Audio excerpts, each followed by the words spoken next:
Madam என்கிட்ட அண்ணன் நீங்க கொடுத்த டேட்டா தப்பு. 15 கோடி கிராம மக்கள் தொகை, 23 கோடி யூபி, அவன் 38,000 கோடி. 8.5 கோடி மக்கள் தொகையில 3.5 கோடி கிராமப்புறம், நாம 39,000 கோடி. இந்த மாதிரி அல்வாவை எங்கேயாச்சும் இந்தியாவில் பார்த்துருக்கீங்களான்னா இதை நாங்க பேசக்கூடாதாமா. இதுல அடுத்த கட்ட அல்வா பாருங்க. இதுல கிராம சபையை கூட்டுறாங்க, எல்லாம் கிராம சபைக்கு ஒடியாங்க. சரி, மக்கள் ஏதாவது ஸ்கீம் அனௌன்ஸ் பண்ணுவாங்கன்னு போனா மோடிக்கு எதிராக கொடி பிடிங்கிறான். அதுலதான் கிராம சபையில மக்கள் கொந்தளிச்சு எழுந்து, ஏயா 39,000 கோடி அந்த மனுஷன் பணம் கொடுத்துருக்கான், நீ பொய் கணக்கு எழுதி அந்த மனுஷன் தெரிஞ்சும் பணம் கொடுத்துருக்கான் மக்களுக்கு போட்டுன்னு, அந்த மனுஷனுக்கு எதிராக நீ கொடி பிடிக்க வைக்கிறேன்னு கிராம சபை கூட்டத்தில் திட்டினதுக்கு அப்புறம் துண்டகணன் அமைச்சர் எல்லாம் ஓடி இருக்கிறாங்க.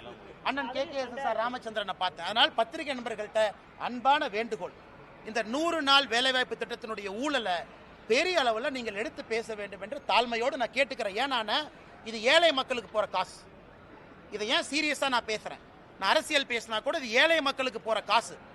இதை எவனா இடையில பொய்க்கணக்கு எழுதி திருடுறான், அதை விடக்கூடாது. என் ட்விட்டர் பக்கத்தில் 1 மணி நேரத்தில் அந்த கணக்கை நான் போடுறேன், நீங்க பார்த்துட்டு அதன் பிறகு நீங்க சமாதானமாகி டிவியில் நீங்க பேசலாம்.